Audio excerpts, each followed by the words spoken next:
Listening to Basically a Sports Show. Follow us on Twitter at Basically Sports. Subscribe to our podcast on iTunes. And download every episode and more at basicallyasportshow.com. Now here's your hosts, Zach, Greg, Mike. And you're listening to Basically a Sports Show. I am scared to death of what Nike's going to do with these new Browns uniforms.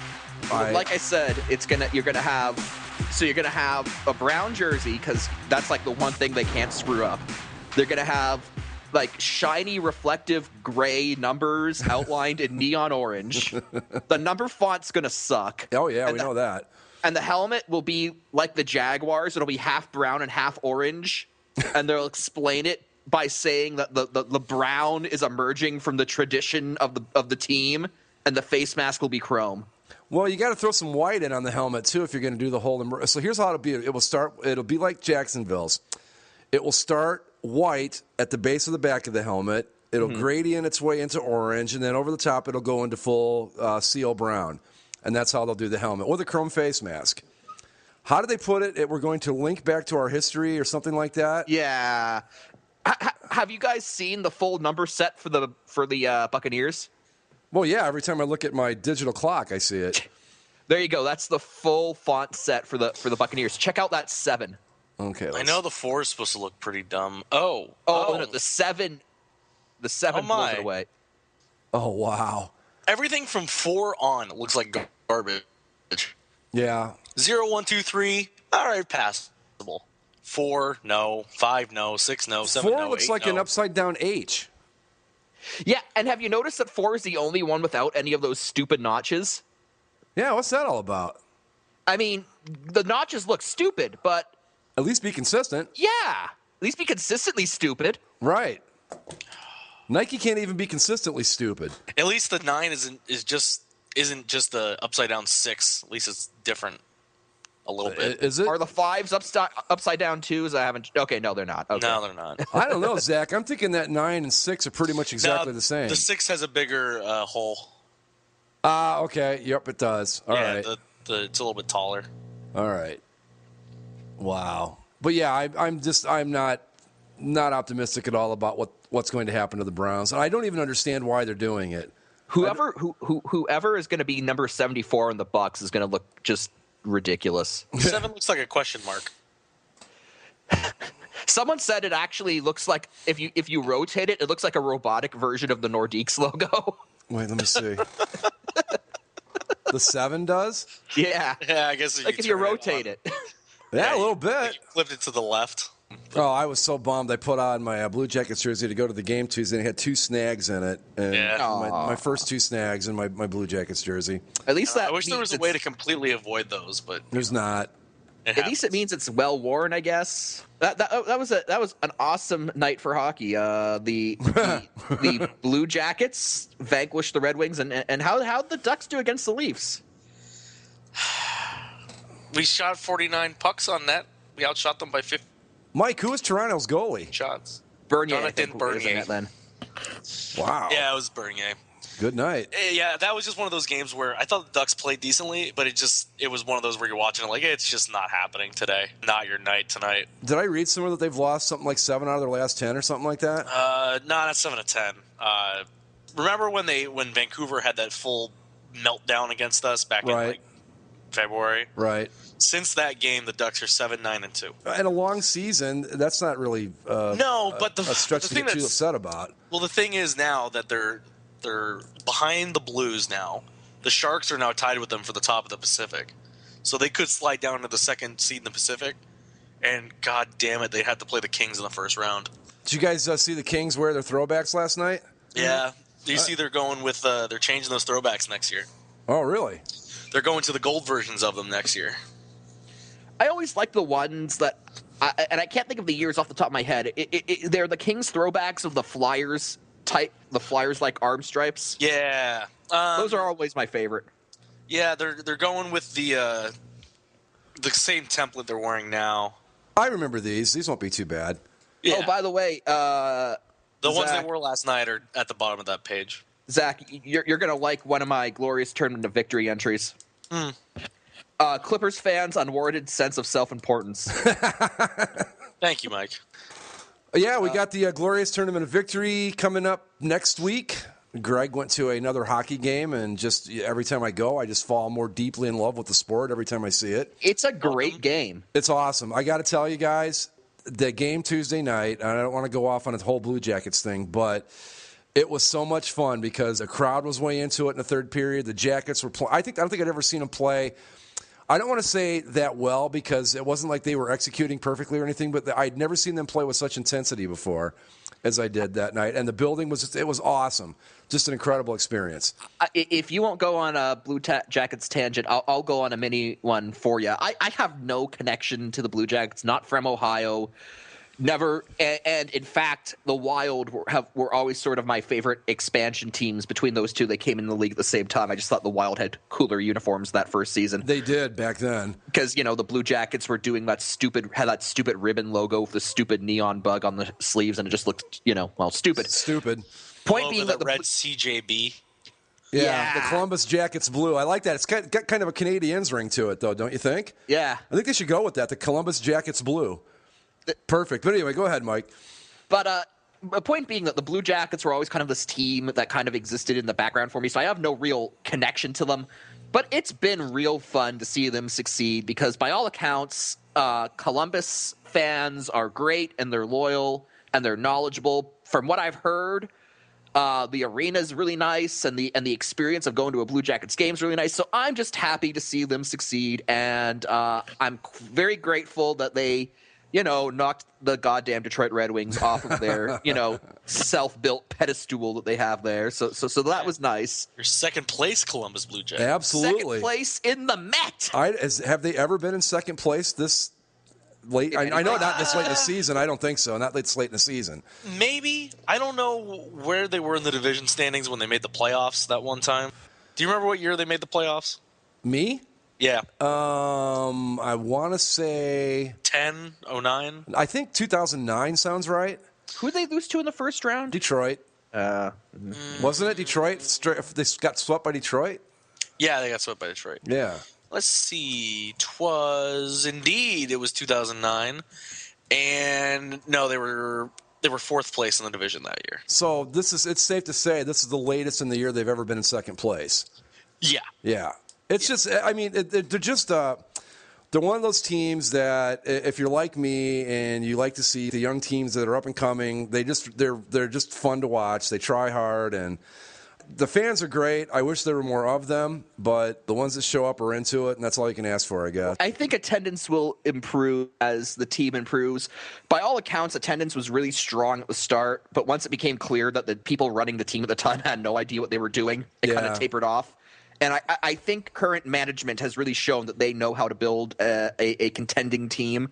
Everything I've seen indicates that the fans that are there are really passionate. So, I don't see any reason. And they're more knowledgeable now. I mean, I went their inaugural season. I went down to watch them play the Rangers, and it was kind of sad that no one knew what was going on. Like a goalie would make a great save, and they would just sit there.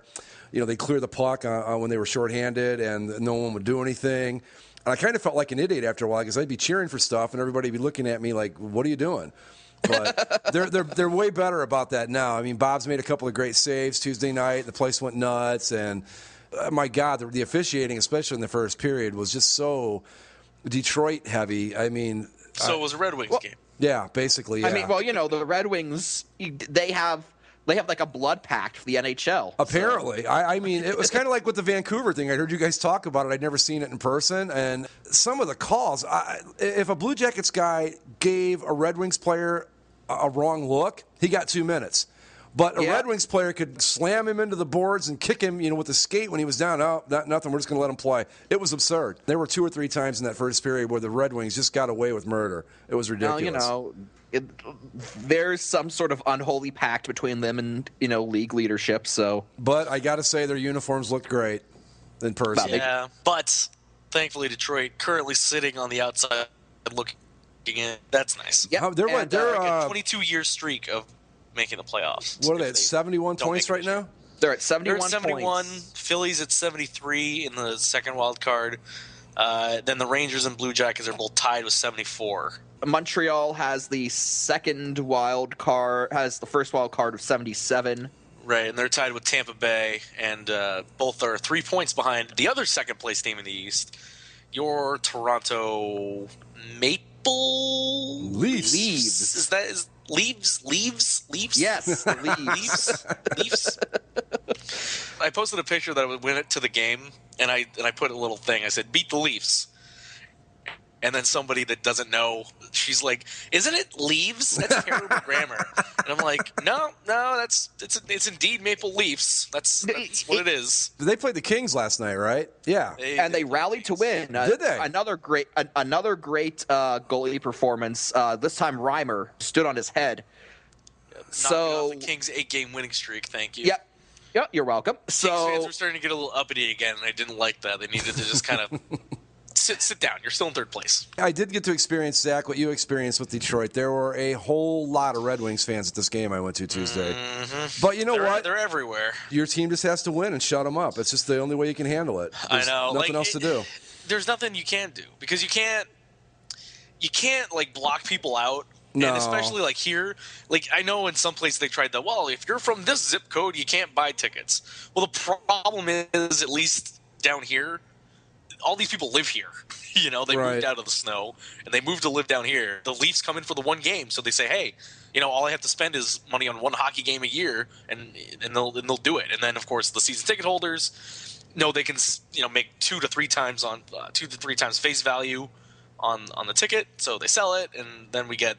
Like when the Leafs came in here on Monday, there was a fair amount of blue in the stands and far too many "Go Leafs Go" chants. I had fun making fun of Phil Kessel and his sister. And hey, Amanda Kessel. And then when the final buzzer sounded and all the Leafs fans in the building went nuts, I'm like, "Oh, the Leafs have won the cup!" Hey, I got some sideways looks, but you know. Hey, Amanda Kessel accomplished more than Phil Kessel did at the Olympics. So it's funny because within the first 30 seconds of the game, they tried to pass Phil the puck and he couldn't get it. Like it hit the back of his skate or something. And so I very astutely said, "Hey, Phil, your sister would have got that pass." And I got some chuckles. So I was I was accomplished at that point. I'm like, everything's gravy at this point. I got the fans to laugh. That's what I'm here for. Has he always played for the Leafs? Has he ever been on a cup-winning team? No. Okay. He was drafted by the Boston Bruins. Okay. We traded Tuukka Rask for him, I think. Tuukka Rask, yep, for Phil. Well, not only that, they traded Tuukka Rask and their first-round pick that ended up being Tyler Seguin. Yeah, Phil Kessel and Andrew Raycroft, if I'm not mistaken. Yeah, so you can judge for yourself how well that worked out. The Bruins did get a cup out of that one, so... Yeah. And another cup final with Rask at the helm. Yes, they did. And beat the Leafs in last year's playoffs. God. Yeah, they did. That was brutal. I'm sorry, Mike. I hate to bring it back up again, but God almighty. That was worse than, and I'm not even a Leafs fan, but that was worse, I've got to think, than the drive or the fumble were for a Browns fan. It was just brutal. They should have taken you guys out and shot you. It would have been more humane. At the start of I would have preferred it, if I had the choice, actually have seen them get blown out that game. At least then you know where you stand. What was it? They were up, 2 goals with how much left? 3 goals. 3 goals. 3 goals of under 8 left. minutes. 10 minutes left. God. Yeah. The brutal thing about that was that, the Leafs got off to a really hot start this season. So, I go into class and I'm like to my students, "Hey, Maple Leafs, first place in the East." And someone goes, "Well, it's not like the Leafs have ever choked away a lead before." No. That stung. When was it? They won their last cup in '67, was it? Yes. Yeah. Not only was that the last time they won it, but that was the last time they've been there as well. Could they get hot and make a run this year, or are they kind of like where the Jackets are, where they might get in the playoffs, and if they win a series, it'll be a real success? I'd say they're about a year or 2 ahead of the Jackets in terms of rebuilding. Yeah. I mean, they made the playoffs last year and came within an overtime goal of being the Bruins. So I'd say that this year, winning at least a series is the expectation. Right. Okay. And the way it would work out right now too, Mike, is you would have the opportunity to vanquish your two enemies, or two or three of your biggest enemies in the world of hockey. As of right now, the Leafs would play Steve Yzerman in an inter-squad scrimmage in the first round. The Tampa Bay Fighting Yzermans. Right. And then in the second round, you'd face either your playoff ousters of last season, Boston. Montreal could be on the table too. So I'd love to play the Canadiens in a playoff game because, as a Leafs fan, you kind of read through your team's history and you hear about all of these like epic Stanley Cup battles of the Canadiens through the 30s, the 40s, the 50s, the 60s, and then you look at it and you're like, oh well, that's never going to happen again. Leafs and Canadiens playing the same conference, so like a playoff series is probably as close as you can get to that again. I'd like to see the Leafs and Habs duke it out. Who would the Jackets have if it started today? Your New York Rangers. Wow. That would be interesting. I still don't know how the playoff seeding works in this new system. Right now, Boston the top seed in the East, so they would play the second wild card, which at this moment is Philly. And then Pittsburgh would play Montreal because Pittsburgh is technically the second seed in the East to the second, and Montreal would be the first wild card. And then it's interdivisional with Toronto, Tampa Bay, and Columbus in New York. So basically 2 series where the uniforms look strikingly similar. Yeah. I like their chances if they play the Rangers. I think they can beat the Rangers in a series. The Rangers have that, history of not Sucking? doing so hot. Yeah, sucking when the playoffs come around. I found myself rooting against them for the first time ever last night when they were playing Minnesota because I needed them to lose for the Jackets to tie. I thought, well, I guess I've pretty much settled where my allegiances lie in this thing. I'm with the Jackets until they're out, and then I guess I'll, become a Ducks fan or something. We'll take you. I actually want to go back to the Maple Leafs for a second because I had an interesting discussion with my friend while we were driving around Southern California yesterday. He's a huge baseball fan. Do you have the top down? Well, I have my sunroof open. Yeah. Excellent. Okay, go ahead. And the windows down. He's a huge baseball fan, and I forget how we got to this point, but we started talking about the Cubs. Okay. I wanted to bring this back to the Maple Leafs, and because he said something that I had a counter to. He said that if the Chicago Cubs ever win the World Series, it will be the biggest sports party in a city.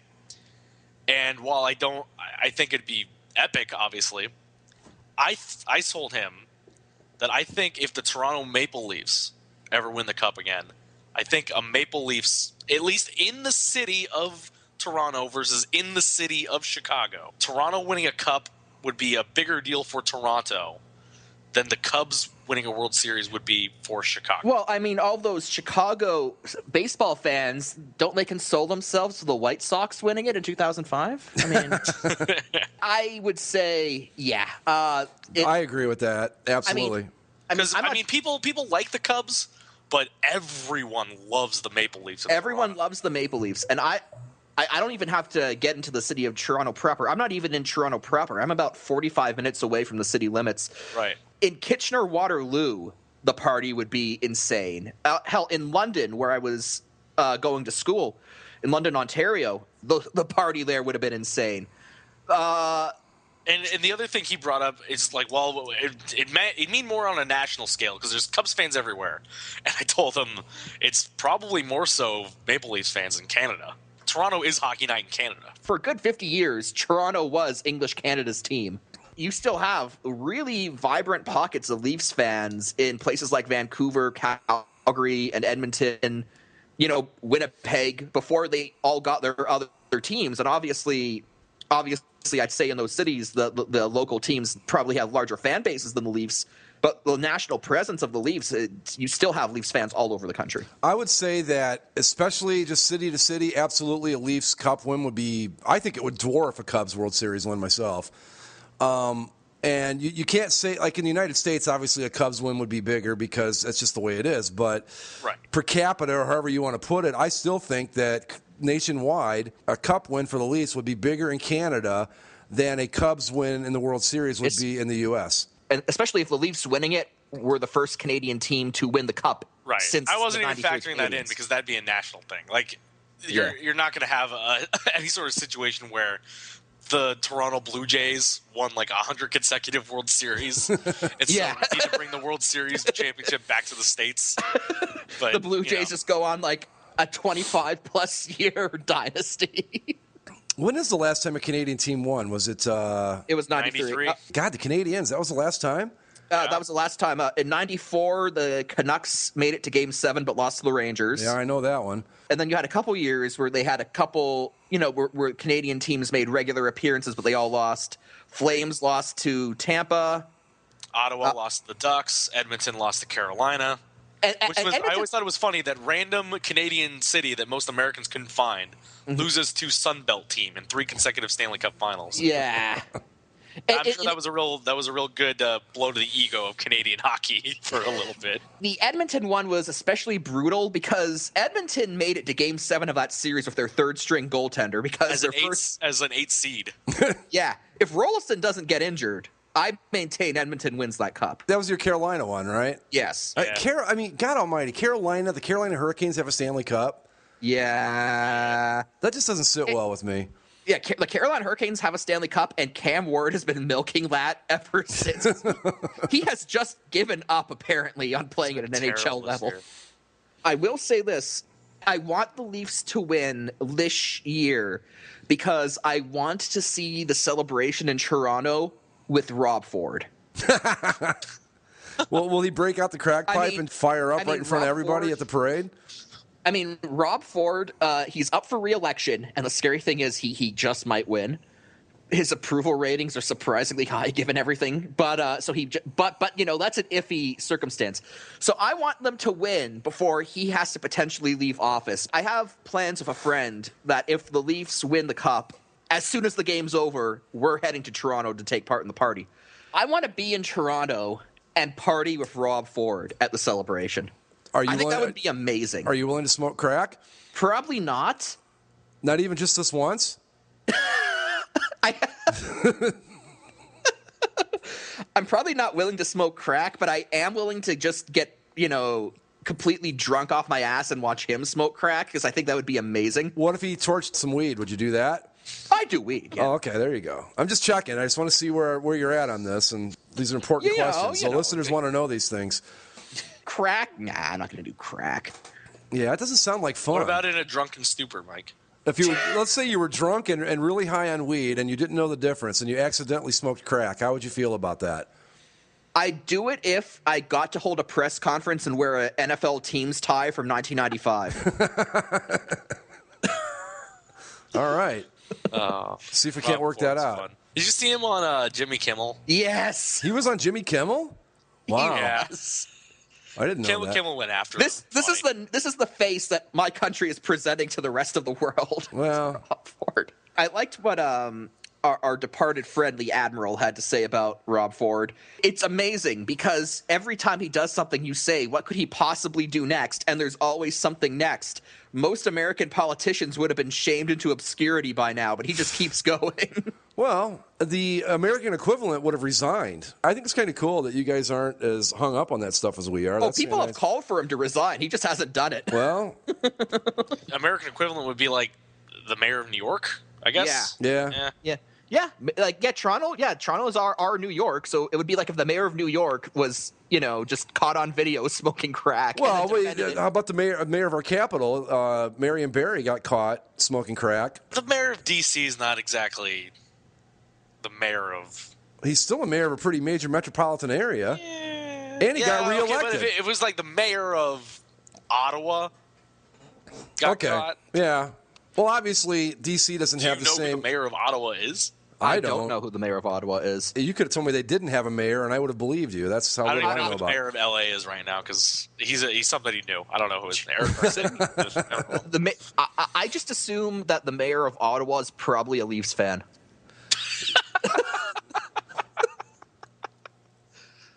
Perfect.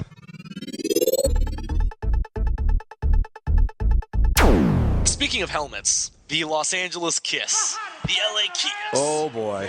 Oh my. Yeah, there's something, aren't they? That's a Paul Stanley original there, man.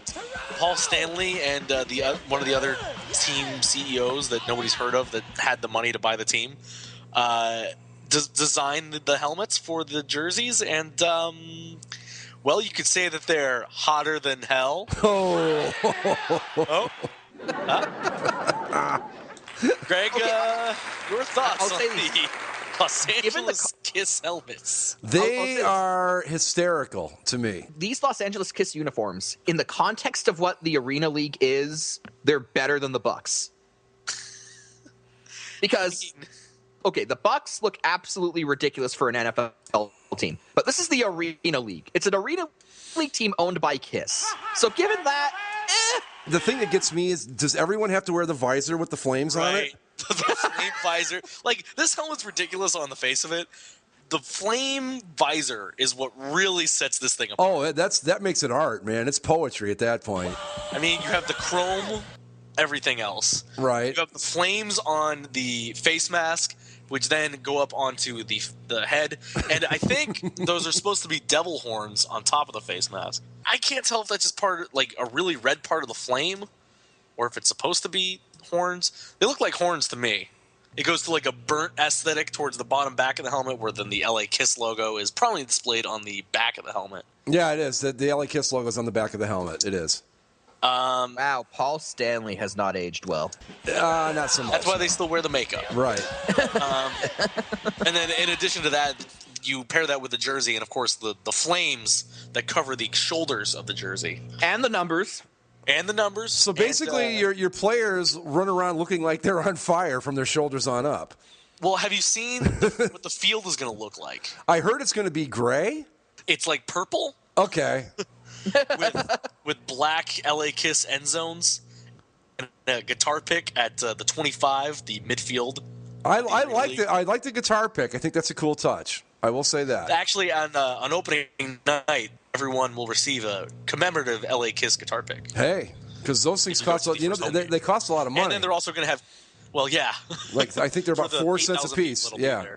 And then I guess I also read later in the year they're going to be doing bobbleheads. Have you noticed the flames in the end zones? Yeah. Oh, And the logo? Oh, yeah, they're black flames. Yeah, the end zones are actually purple like the rest of the field, but there are black flames behind the Kiss word mark. Well, guys, this is Kiss with a football team. I can't say I'm surprised by any of this. You know what? The more and more the stuff starts to get released about this team, the more and more I'm convincing myself to buy opening night tickets. Is that a gradient on the back of it? It sure is, isn't it? Yeah. Wow. Yes, it is. It goes from chrome to black. It's not really gradient. It kind of cuts off. But, yeah, it's got the black thing going on the back. But, yeah, I find it hysterical that their players theoretically will look like their heads are on fire. So if you say, well, the LA Kiss are running around like their heads are on fire, it wouldn't be too far from the truth.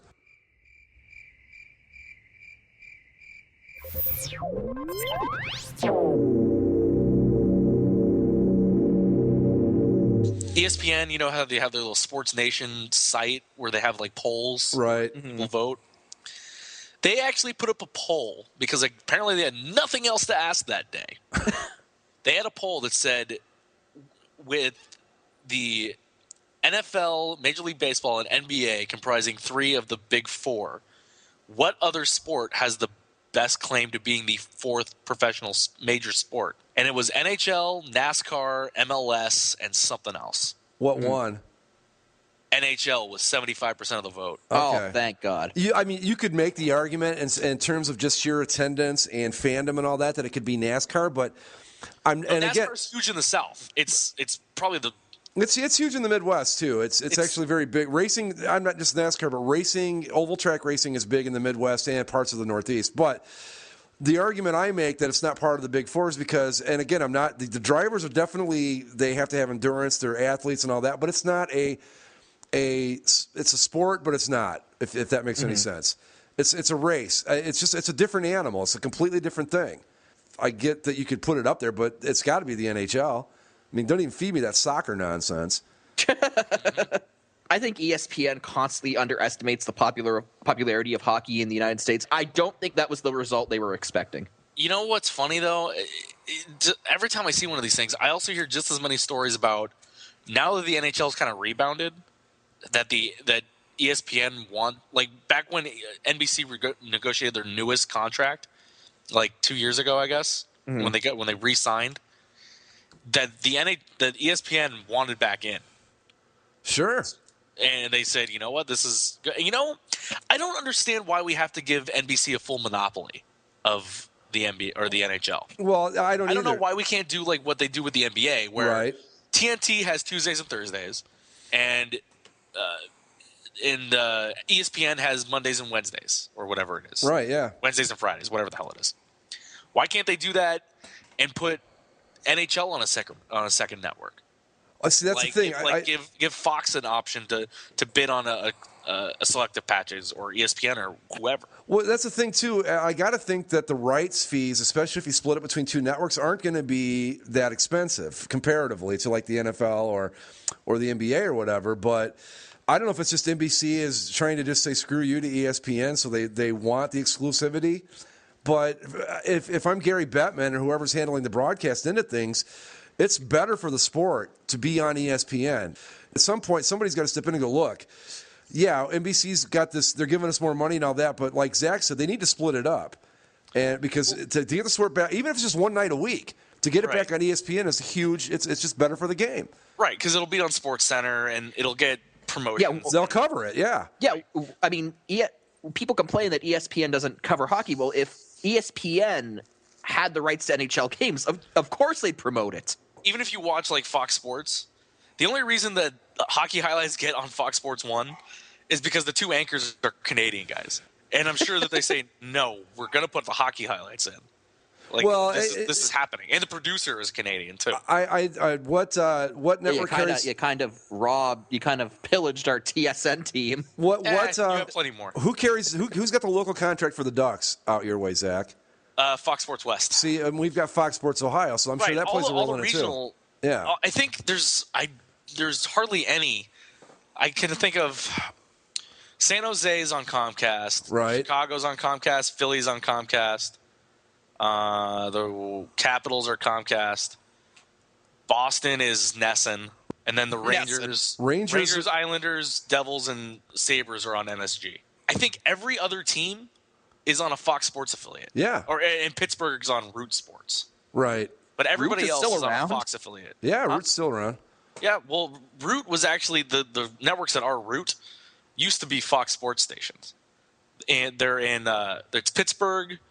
I think the Rockies are on Root Sports, and Seattle is also Root. Yeah, there's a few. I know in baseball there's a few that are did you say Seattle? Right. All I know is... Okay, yeah, I'm sure Seattle. Pittsburgh definitely is, because that's where I the Root Sports thing, and then the Pirates being terrible and feeling sorry for them because they had no commercials is how I got into the Pirates. But the NHL, the best thing they could do, let NBC keep their package because they need that. That's basically their flagship sport on NBC Sports Network. But give ESPN a couple of games a week and try to get it on as many networks as you can, because that's the way you grow the sport. And ESPN, I always said ESPN did an outstanding job with their hockey coverage back when they had it. Yeah. Well, and the NHL's reasoning whenever they're asked about this, what they give is, since they're the top dog on NBC when it comes to priorities, NBC's going to put more attention or put more effort into their NHL broadcasts than ESPN would. But they would take better care of the product. ESPN takes pretty good care of all the products they have, I think. Now, obviously... And even with like ESPN3 and stuff now, there's ways to put this stuff out there. I mean, not that just putting the NHL on ESPN3 by itself would probably be terrible, but just putting it into the ESPN web. What's going to get higher ratings on a Wednesday night on ESPN2? Do we really think that Providence versus UTEP in basketball, or say the Flyers against the Rangers? Now, granted, neither one of them are going to be ratings blockbusters, but I got to think that a marquee hockey matchup is going to do way better than college basketball, because no one gives a damn about college basketball until next weekend. It's just as simple as that. I don't know why they don't do it, other than Bettman's an idiot. And yes, NBC will take better care of it, but it's not like ESPN doesn't promote the sports they have. If you got the NHL on ESPN, they would promote it and do a good job with it. And it would be, and plus, it would put it in how many more households comparatively? Right. So I don't see the argument against it, you know? And even if they just put the thing up for bidding, a second package, you got to think that Fox Sports would be in there too. Yeah. Fox Sports is getting in more and more homes and has a little bit more penetration than even the NBC Sports Network does. Right. So, you got to think they'd be after it. So they'd be able to make more money off of it. I don't see how it's a loss if the NHL were to offer up a second package. Well, wasn't it after they could get more exposure and get more money? What else did they want out of a TV contract? After the lockout, didn't they basically just give NBC the rights for free, essentially? It wasn't even NBC. It was OLN. Yeah, right. Outdoor Life network. But that's what I don't get. I mean, there's just been this thing between the NHL and ESPN since the lockout, and obviously ESPN doesn't need hockey to survive, but hockey really could use ESPN at this point. The game is rebounded. It's great, and you need to get it out. It's rebounded for 8 more years before we have another lockout. Well, let's hope that doesn't happen again. But now we live in a world where at least every year 2 Stanley Cup Finals games will be broadcast on cable. So I'm glad that we live in that reality. I would bring up the superiority. Because that's NBC taking really good care of the NHL, by the way, is putting 2 Stanley Cup Finals games on NBCSN. I would make fun of the United States, the American coverage situation, but in Canada we used to have split coverage where we had Sportsnet, TSN, and CBC. But then, in the latest round of negotiations, Rogers just bought everything. That's another thing, though, with some of the dumb moves that the NHL allows to happen. There is, in no world, should Hockey Night in Canada ever be threatened by anything. It's licensed back to CBC. Yeah, Hockey Night in Canada is never going to go away, I don't think. But it could. That's what I'm saying. I mean, they don't have full control over it anymore. They don't have full control over it, and Rogers is now going to they're going to dictate content now. Yeah, they announced the new hosts. Strapanop. He's a goddamn idiot. Really? You don't like Strombolopoulos? I don't. Is he that guy that does the interview show? No, there's George Stephanopoulos here in America. No, I'm talking about the Canadian guy. Strombolopoulos. Yeah, the guy that does he do a nighttime talk show, Mike? He does, but now he's going to be the host of Hockey Night in Canada. Really? Ron McLean is still going to be around to do, I guess he's going to work the Sunday night, because they're now going to be Sunday night broadcasts. Yeah, and he's still going to do Coach's Corner with Don Cherry. But George Strombolopoulos. I can't pronounce the guy's name. I just know I don't like him. Really? Most people call him Strombo. I'm not a fan. I think he's okay. I watched some of his stuff on YouTube. He's all right. He always strikes me as faux edgy. That I'll agree with. I think he tries a little too hard, yeah. I understand how he got the job because, the CBC is a heartless, bloated government bureaucracy.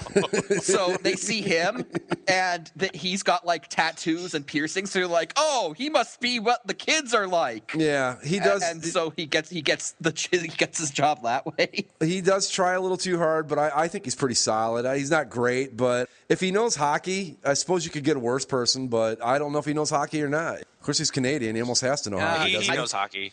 Yeah. He's a Canadians fan, and he's interviewed several hockey guys on a show before. He knows hockey. Okay, cool. Yeah. He usually does a pretty good interview with Bettman, if you can ever find one. But yeah, the NHL, to get back to the topic, it really does need to take a look at the TV distribution at this point, because I really think that getting over whatever problem they have with ESPN and deciding that NBC, hard as they try, just doesn't have the same amount of households, you've just got to take a look at it. I don't know when's the next TV contract up with the NHL anyway? Does anybody know? 2022. Oh, God. So we're stuck with NBC for a while. Yeah, I guess so. I think maybe it's 2020. It's a while.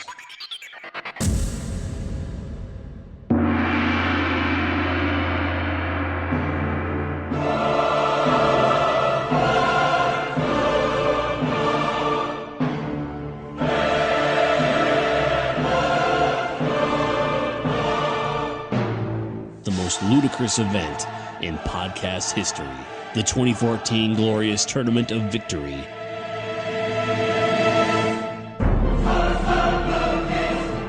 All right, let's move on to the 2014 Glorious Tournament of Victory. Listener submissions or entries. or whatever we want to call them.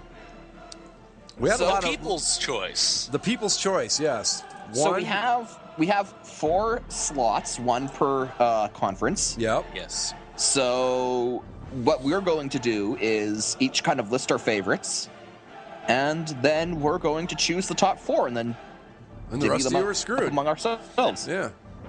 The rest of you can submit them again next year. I mean, we had a wide variety and by of submit suggestions. Next year, he means suck it. Yeah, precisely. And you can submit them again next year, and we probably won't choose them, and then you can just keep doing it, and then maybe one year when we've run out of ideas. But I mean, guys, stop ruining the glory of the Chimp Conference. Come on. Exactly. Yeah. Some restraint. The conference can only have so many entries. Yeah. Before it dilutes the field. I mean, come on. Do you really want a sub 500 Chimp team making the conference just based on prestige? Well, that's what's going to happen. They're going to become the ACC of the Glorious Tournament of Victory. Where they're going to get in based on their reputation and nothing else. But then the smaller primate schools are going to have to break off and form their own conference, and then Right. we're going to have chaos, and we can't live with that. Right. And then you're going to get teams from the Rhesus Monkey Conference getting picked just because they feel bad for picking the Chimp Conference for so many years. Right. It's just, I mean, they went undefeated with a weak schedule against other Rhesus Monkeys, and now they're a number 2 seed before they get upset. Right. We don't really want to see that. We want it to be even for everybody. So. Exactly. You want me to give Andy's picks? Yeah, let's go through these. Our right. fair comment to Andy, who has not here, but will be joining us next week. He will be joining us via satellite, via a pre-recorded segment last week for the selection show. And then he will be back, I think, a week after that for Glorious Tournament of Victory talk and analysis live. Son of a bitch. Sorry. What? Ducks got scored on. Oh, well, that's more important than this. Anyway, so Andy's picks are the Stay Puffed Marshmallow Man, Glendale City Council, the Konami Code, and 2 Princes by the Spin Doctors. Those are 4 that Andy liked a lot. Mike, you want to go with yours? Oh, okay, hang on just a second. All right. Mine. Let me pull up my list. I am super professional today.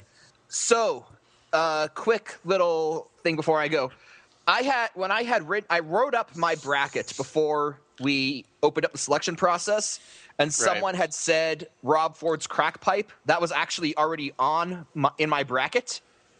Yeah, So as did I with Pharrell's hat. So there are a couple things that listeners suggested that a couple of us had already picked ahead of time. So I guess those aren't technically listener picks, but they were suggested. Nice job. You made the tournament either way. Right. There you go. So anyway, with Rob Ford's Crack Pipe excluded, the top 3 I felt were the Lightning Volcano, Toronto Raptors Global Ambassador Drake, and the Pro Stars intro. All right, so those are yours. The ones I liked were Mexican Big Bird, Norway's Curling Pants, Japanese Ronald McDonald, and this is one that was submitted to us back in January, Space Chimp with Newspaper, and the Jamaican Bobsled Team. So those are my nominees for the listener entries. And Zach, what do you have? What do I have? I have Mother Russia, the Cubs mascot, Clark the Cub, and the shark that the Fonz jumped over. All right, so there you go. Yeah. Now, how are we going to settle this? How are we going to figure out which 4 out of this stellar field makes the cut? Well, we already know that Rob Ford's Crack Pipe is in, and so is the hat. So, right. But those don't count as the listener picks, though. I'm looking at this as who has the best chance of beating the goddamn Batman. That's all I'm worried about with this. Are we really going to give these? I mean, they could be 16 seeds. They're all going to be 16 seeds. Oh, is that how we're going to do that? I guess. Yeah. I don't know. Put them wherever you want in your bracket. Doesn't matter. Okay. You can make them a number 1 seed if you want. There are no rules. I think that since 2 of the 3 of us already nominated the Norway's Curling Pants and Japanese Ronald McDonald. Yeah. I think those are 2. Yeah, Okay. Mike, are you okay with those? I'm fine with both of those. I think Norway's Curling Pants, I think if Andy were here, he would go along with that one too. I think that's a unanimous choice. Would we agree? Yeah. Norway's Curling Pants is definitely in, so congratulations whoever it was that submitted that one. I believe that was Nash. I believe it was SC 49er fan. Sportstar 1212 with Norway's Curling Pants. So good job, Sportstar 1212. All right. And Japanese Ronald McDonald, right? I'm perfectly fine with Japanese Ronald McDonald. Do you like one better? This is what we're here I'm for. fine with him getting in. Okay, we're here to debate this. So this is we're letting people. Okay. We're opening the curtain. Unlike the NCAA, we're going to open the curtain and let people see how the selection process actually works. So I will put up against, for the sake of a hearty debate, okay.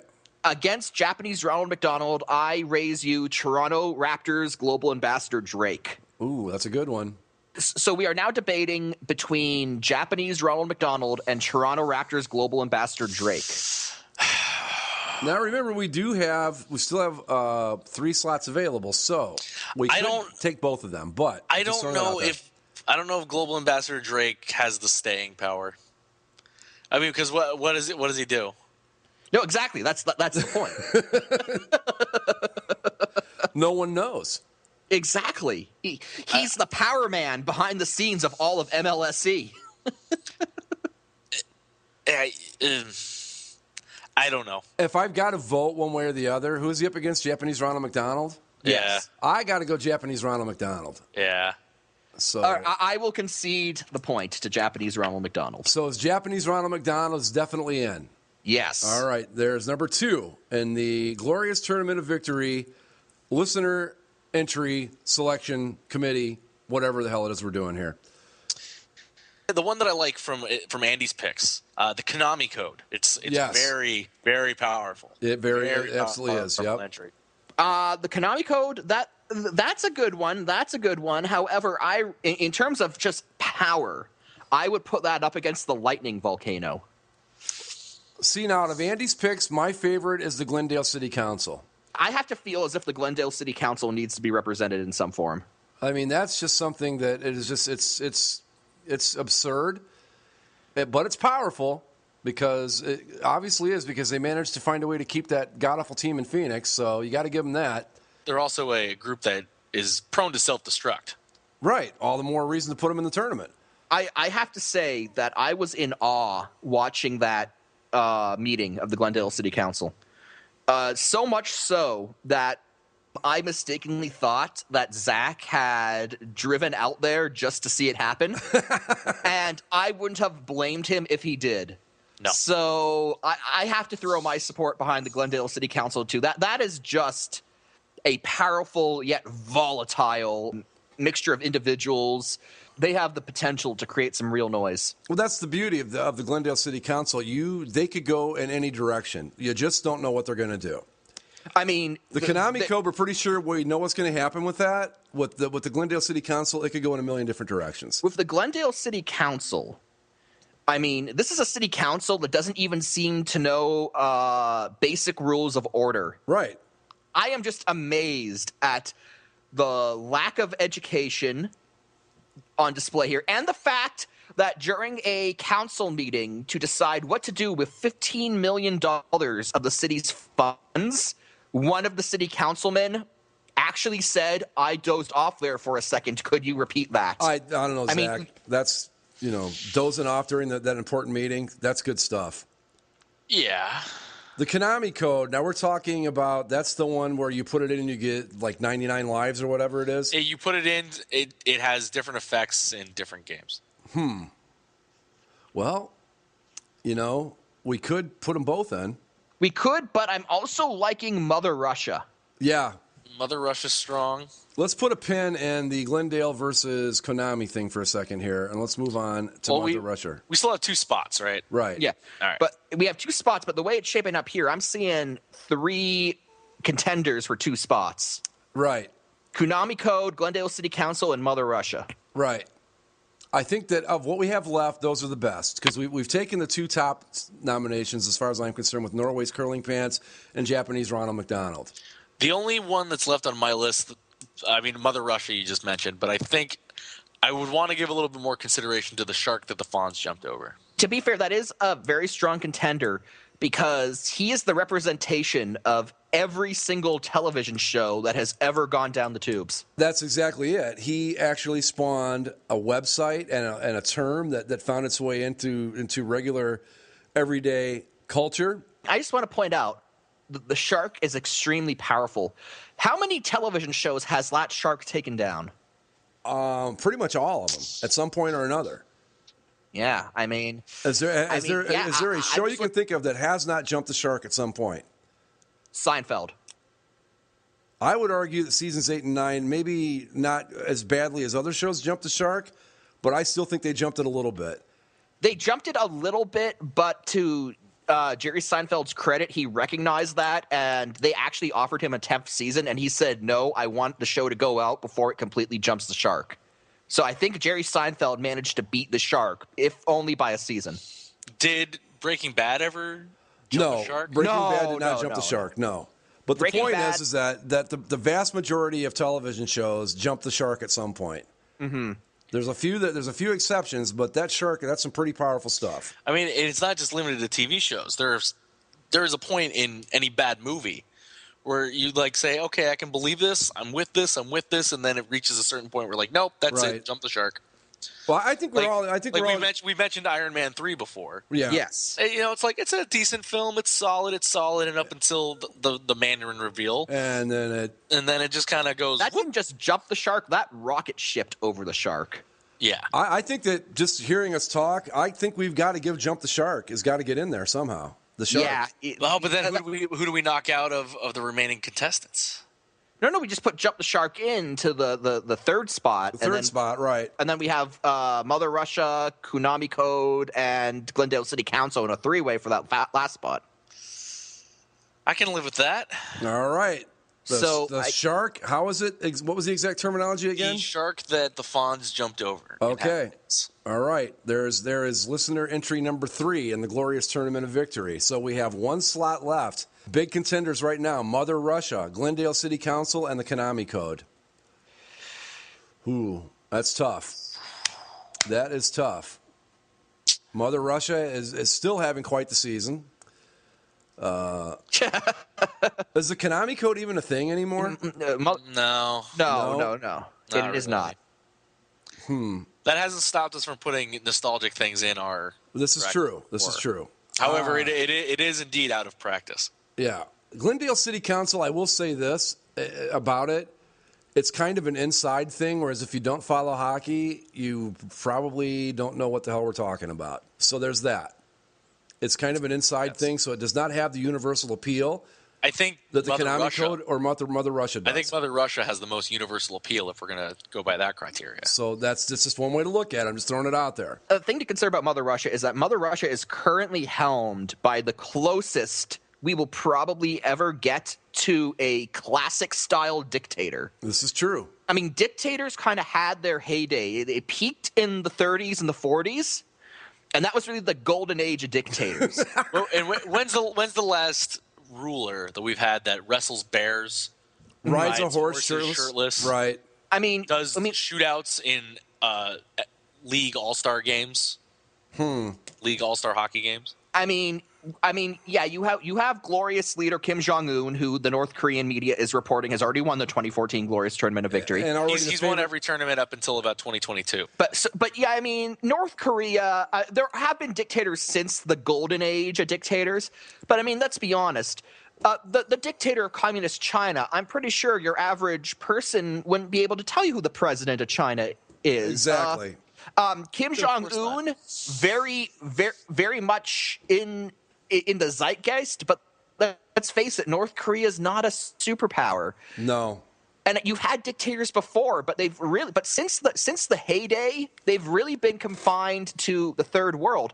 With Putin and Mother Russia, we see a resurgence, a nostalgic resurgence, I would argue, of really that golden age of dictators from the 30s and 40s, where that was just to be a dictator. That was the time, man. Dare I say it? But Putin is a throwback.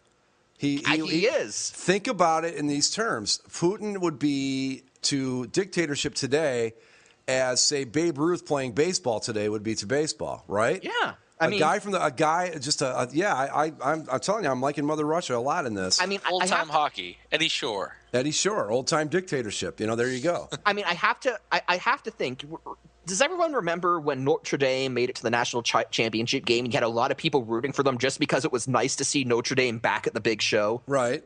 It's kind of like that with Mother Russia. I mean, it's kind of nice to see just a good old-fashioned dictatorship back in the news. Well, not to mention the fact that if you think about it, Mother Russia, and we're talking back before they did the rebrand when they were still the Soviet Union, they really haven't caused this much trouble since back probably before the fall of communism. I'd say the Soviet invasion of Afghanistan was the last big splash they made. Right, and now they're back and they're kicking ass. Yeah, they are. They have. I know the Ukraine thing has gotten a lot of news, but I would say, remember back a few years when they, invaded the sovereign nation of Georgia and just decided to lob off pieces of Georgia to annex. The only devil's advocate position I take on Mother Russia is, will they be able to fight on two fronts, in Crimea and the glorious tournament victory? I think that because of the fact that they are such a throwback to a different age, they're just like athletes are today. Sometimes you get guys that are superstars that they're not as focused as they should be, but these guys they're cut from the old school cloth. They did it in World War II. They can do it again. Let's keep in mind that land wars in Russia do not go well for the opposition. No, ask Germany. Ask Napoleonic France. I mean, it just it just never goes well. I think Russia has a strong presence. They've got a really old school mentality. They're really kind of digging that nostalgic Stalin vibe. I'm getting a lot of that. Right. And, I mean, the persecution of gays. My God, they've even dipped into the playbook of Nazi Germany for some real Golden Age dictator-style shenanigans. So these guys are absolutely rocking it old school. They're playing the dictatorship game the right way. I got to think they're going to get my vote. I'd have to give my vote to Mother Russia as well. Zach? I mean, come on. The Glendale City Council is no match for Mother Russia. Let's be honest. No, you're right. And Konami Code, I think the best case we've made so far for these 4 entries is for Mother Russia. It's hard to deny Mike's argument. Well done. Thank you. Indeed. So is it Mother Russia? I gotta believe so. I just for refresher, I went to go listen to the Spin Doctors. Yeah, that song sucked. Maybe it'll make a surprise appearance in my bracket. Who knows? Yeah, I was gonna say, feel free to take any of these that did not make the cut and use them yourselves. We have our 4 entries. Yeah, I say so. Gary's curling pants. Japanese Ronald McDonald. Japanese Ronald McDonald. The shark that the Fonz jumped over. And Mother Russia. I'm thinking Mother Russia. That's going to be a pretty high seed, I got to think. Now, which one of these do we want to give to everybody? That's my next question. I would put up a good fight for Norway's curling pants. All right, you want Norway's curling pants? I say we let him have Norway's curling pants. I'm also going to say I'm not all that crazy about having Mother Russia in my bracket just because I have the Dogs of Sochi. And I don't want to overload on the Russianness in my bracket. So I will leave. Truth. Of the 3 remaining, I don't know. Do I want Mother Russia in my bracket? Or do I want Japanese Ronald McDonald? I say we give Mother Russia to Andy's bracket. Okay. All right. You all right with that, Zach? Sure. All right, Yeah. Andy gets Mother Russia. I mean, that's going to make his bracket strong because I've seen it and he needs a little help. Okay. He now has a serious contender. You know what? We may be looking at the contender that can knock off the goddamn Batman.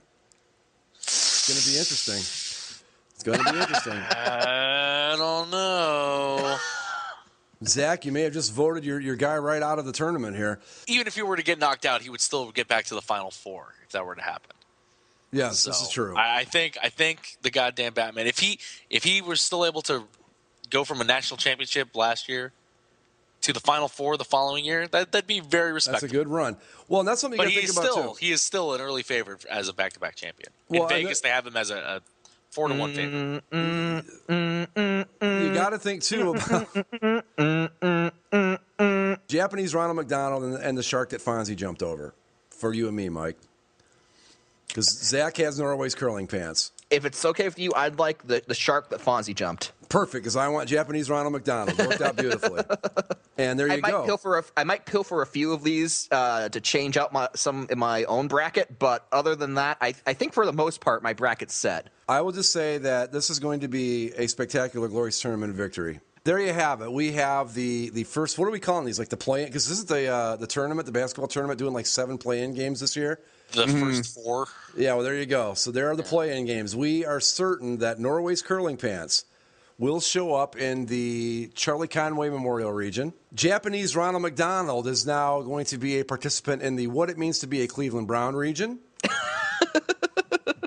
The shark that Fonzie jumped over will be in the Sentinel Prime Memorial Region of Excellence, and Mother Russia will be in the Chubbs Peterson Memorial Region. So there you go. Things are starting to heat up here as the Glorious Tournament of Victory gets underway. So the Glorious Tournament of Victory will begin with the selection show next Thursday right here on Basically a Sports Show. Do we have any My bracket is still waiting on a few of the conference tournaments to finish up. As is mine. The Chimp Conference Tournament has just been one for the ages. I will say this, that on ESPN Primate, Inflamed Red Ass Chimp was talking some serious shit about the goddamn Batman, so it's going to be interesting. Well, he has to qualify first. Let's I know. Down there, face Chimp. I do know that Tony Stark was interviewed about going up against the goddamn Batman, but he was slurring his words, so we're not sure how he's actually going to perform. But expectations are high on the Invincible Iron Man. Without giving away too much, we have some pretty outstanding entries in this year's Glorious Tournament of Victory, along with last year's Final Four participants, and of course the listener choice winners, which were again. Norway's Curling Pants, Japanese Ronald McDonald, the shark that Fonzie jumped over, and Mother Russia.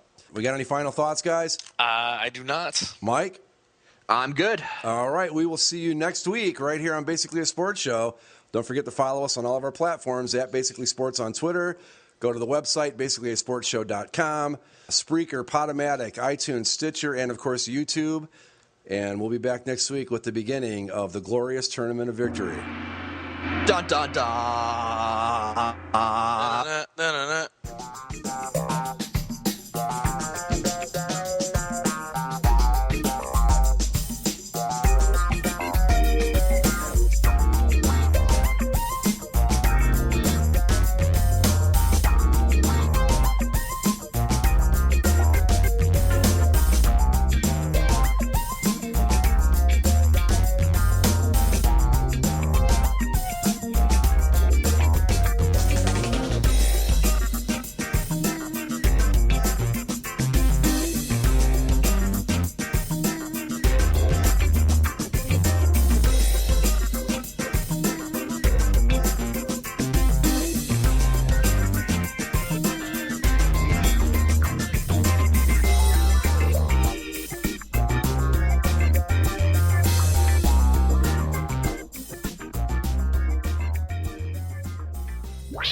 Please hang up and try again.